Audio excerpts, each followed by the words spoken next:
गुड्डू जमाली को साथ लेकर खुश हो रहे अखिलेश को आजमगढ़ में मायावती ने दिया बड़ा झटका। सैफा ही नहीं, लखनऊ से सेट होगा आजमगढ़ का सियासी सुर। बीएसपी प्रत्याशी दिलाएगा बीजेपी को जीत। मायावती के वो राजभर कौन हैं जो योगी के मंत्री राजभर से ज्यादा बड़ा फायदा बीजेपी को दिलाएंगे। लोकसभा चुनाव में देश के सबसे बड़े सूबे उत्तर प्रदेश की हॉट सीट की बात जब भी होती है, आजमगढ़ का नाम जरूर आता है।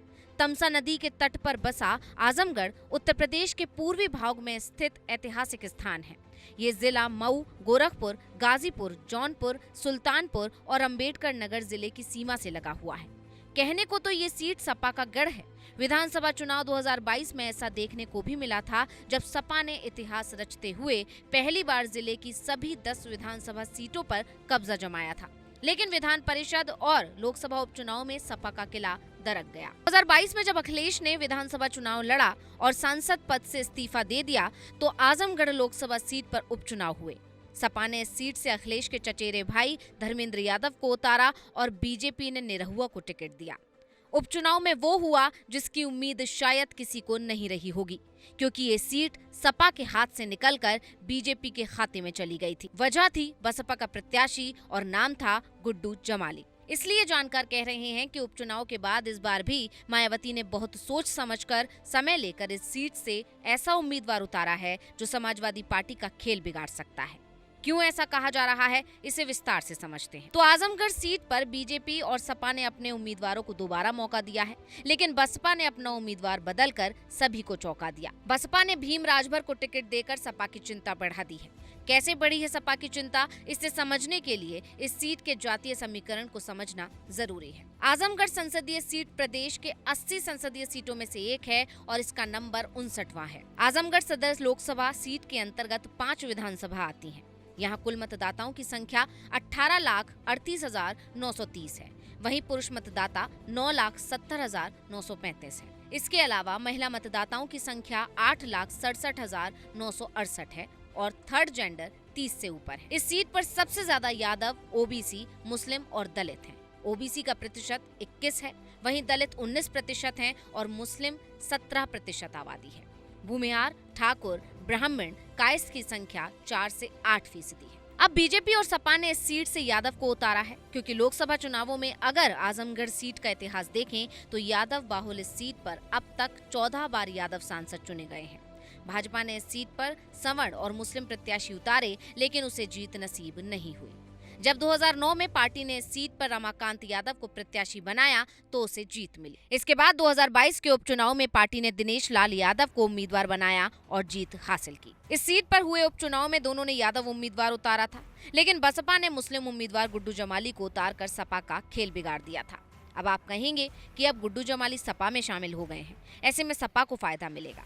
लेकिन जानकार कह रहे हैं कि गुड्डू जमाली के आने से सपा को कोई फायदा नहीं होगा, क्योंकि गुड्डू जमाली के उधर जाने से बसपा का मुस्लिम वोट उधर शिफ्ट होने के चांसेस ना के बराबर है। अब बात करें भीम राजभर की, तो बसपा उम्मीदवार इस बार ओबीसी वोट में सेंध लगाएगा। ओबीसी वोट या तो बसपा की तरफ जाएगा या फिर बीजेपी की तरफ जाएगा, क्योंकि ओपी राजभर एनडीए का हिस्सा है। दोनों ही सूरत में नुकसान सिर्फ सपा का ही होना है।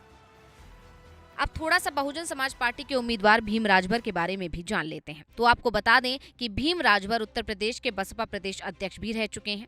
भीम राजभर वर्तमान में महाराष्ट्र के प्रदेश प्रभारी हैं। आजमगढ़ मंडल बसपा के जोनल कोऑर्डिनेटर भी रह चुके हैं। वहीं 2022 के यूपी विधानसभा चुनाव के वक्त बसपा ने मुख्तार अंसारी का टिकट काटकर मऊ से भीम राजभर को ही अपना प्रत्याशी बनाया था। अब वापस आते हैं आजमगढ़ पर, तो राजनीतिक रूप से आजमगढ़ में किसी खास पार्टी या व्यक्ति के लहर का प्रभाव नहीं रहा है। 1978 में जब देश में कांग्रेस के खिलाफ लहर थी, तब उपचुनाव में कांग्रेस की मोहसिना किदवई को जीत मिली। 90 के दशक में जिस वक्त पूरे देश में कांग्रेस के खिलाफ बीपी सिंह अपने पक्ष में लहर बनाए हुए थे, तब यहाँ जनता दल और बीजेपी को बड़ी जीत मिली थी। समय के साथ साथ सपा और बसपा के गठबंधन के समय से लेकर अब तक आजमगढ़ में बारी बारी से दोनों ने बराबरी की जीत हासिल की है। 2022 उपचुनाव में यहां से बीजेपी को जीत मिली थी। दिनेश लाल यादव निरहुआ ने 3,12,768 वोटों से जीत हासिल की थी। वहीं सपा प्रत्याशी धर्मेंद्र यादव के खाते में 3,04,089 वोट आए थे। वहीं बसपा के नेता शाह आलम को 2,66,210 वोट मिले थे। लोकसभा चुनाव 2019 में इस सीट पर जनता ने सपा पर भरोसा जताया था। तब एसपी अध्यक्ष अखिलेश यादव को 6,21,578 वोट मिले थे। बीजेपी के उम्मीदवार दिनेश लाल यादव को 3,61,704 वोट मिले थे। बीएसपी नेता अभिमन्यु सिंह को 10,078 वोट मिले थे। इस चुनाव में 56% वोटिंग हुई थी। वहीं लोकसभा चुनाव 2014 में इस सीट पर जनता ने सपा पर भरोसा जताया था। 2014 के लोकसभा चुनाव में यहां मुकाबला समाजवादी पार्टी मुलायम सिंह यादव और बीजेपी के रमाकांत यादव के बीच हुआ था। मुलायम सिंह यादव को 35.4% यानी 3,40,306 वोट मिले थे।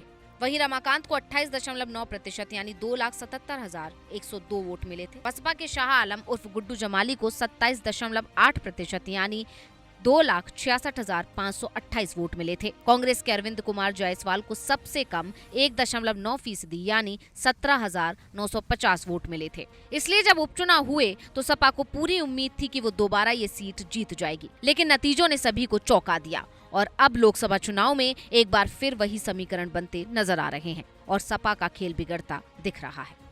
Bureau report, global Bharat TV.